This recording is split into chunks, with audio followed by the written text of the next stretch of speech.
of the general officers commanding GOCs in the Nigerian army during the Civil War, General Ibrahim Bata M. Haruna, retired, has opened up on the alleged massacre of harmless civilians believed to be sympathetic to Biafra in Asaba. The incident, which took place in October 1967, reportedly saw to the gathering of young men by Nigerian troops and the alleged subsequent mass killing. But speaking in the ugly developments in an interview with Daily Trust, General Haruna, who later served as Nigeria's information minister, said he didn't partake in the massacre and only heard of it after the Civil War.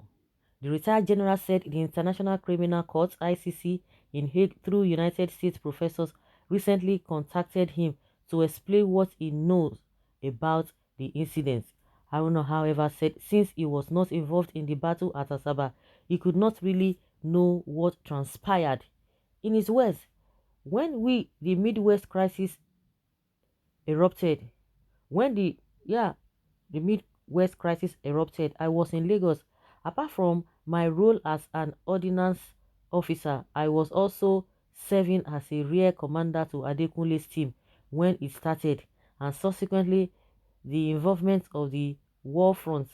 Again, I had to do the role of mobilizing troops and logistics from Lagos to support the force that was to be deployed to counter this intrusion, which I did in Lagos.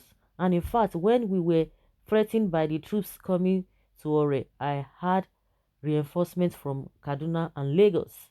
It wasn't long after that and Murtala was appointed as commander and had to form the 2nd Division to advance the war. It was long after engagement in Asaba and subsequently in Onitsha when I was appointed to take over from the acting GOC, Colonel Jalu.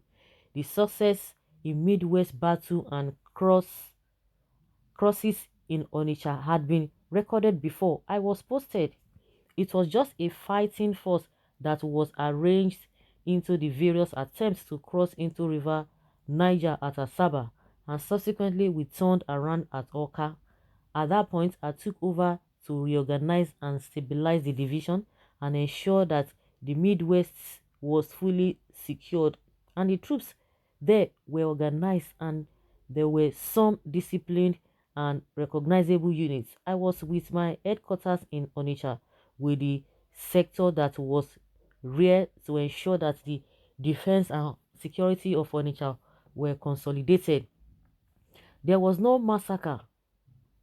If there was, I was not involved. I told you that I took over the division after Onitsha had been ravaged. I never heard of massacre until after the Civil War. I went there as a general officer commanding. I took over during the so-called massacre.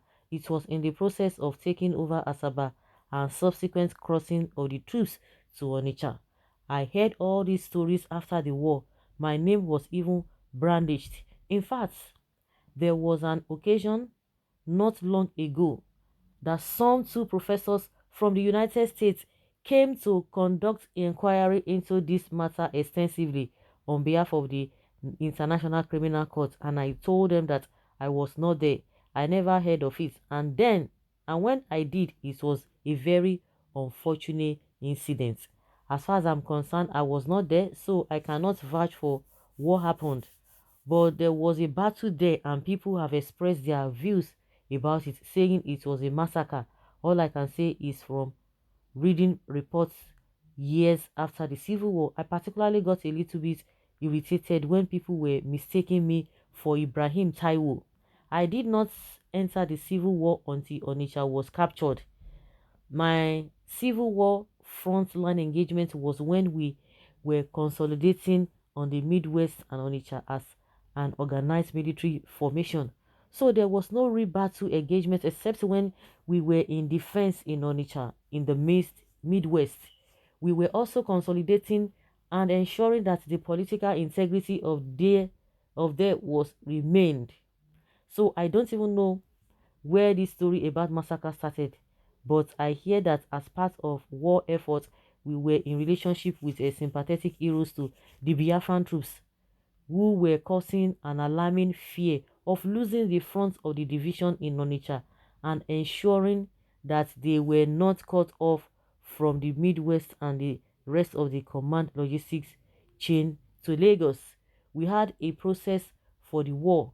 Some saboteurs who were sympathetic to the other side were rounded up and shot.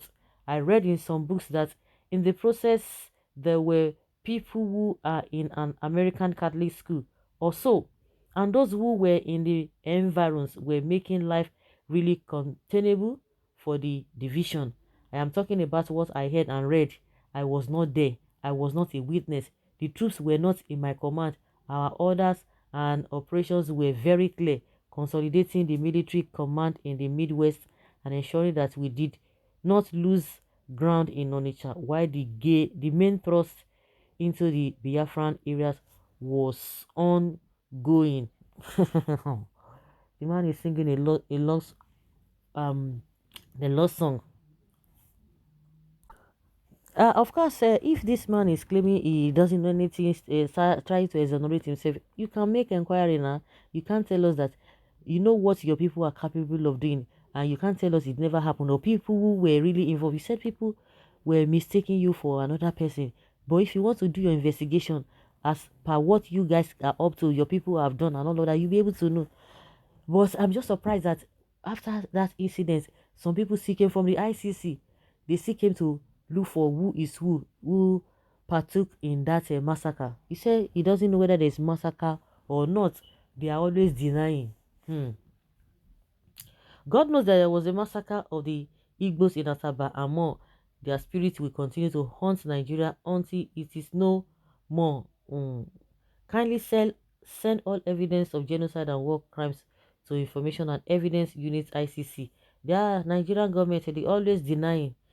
I think you should be proud of what you are doing. I'm not even talking about this man. What you are doing or what you have done. Whether Ika, Igbo or Igbo, Onitsha, Igbo, Oka, Igbo, Enugu, Igbo, Owerri, Igbo, Bakaleke, Igbo, Igbo is Igbo, whether in the east or south, or even in diaspora. Sadly, the truth is becoming more clearer. You remember how Munisala and Taiwo paid the price. Yours is on that way, liar, murderers, you all are. This is exactly what Pilate said after condemning Jesus to death and handing over to be killed. He cleverly washed his hand and vouched for his innocence. He knew about the mindless massacre. Even Gowon visited Asaba some years back to ask for forgiveness. The young men the Hausa and Fulani intruders massacred in Asaba are bunch part and parcel of those members of Igbo tribes and kinsmen. What do you expect to hear from him? To deny? Of course, the man said the truth, and it is of you who alleges to prove the allegation and not the other way round.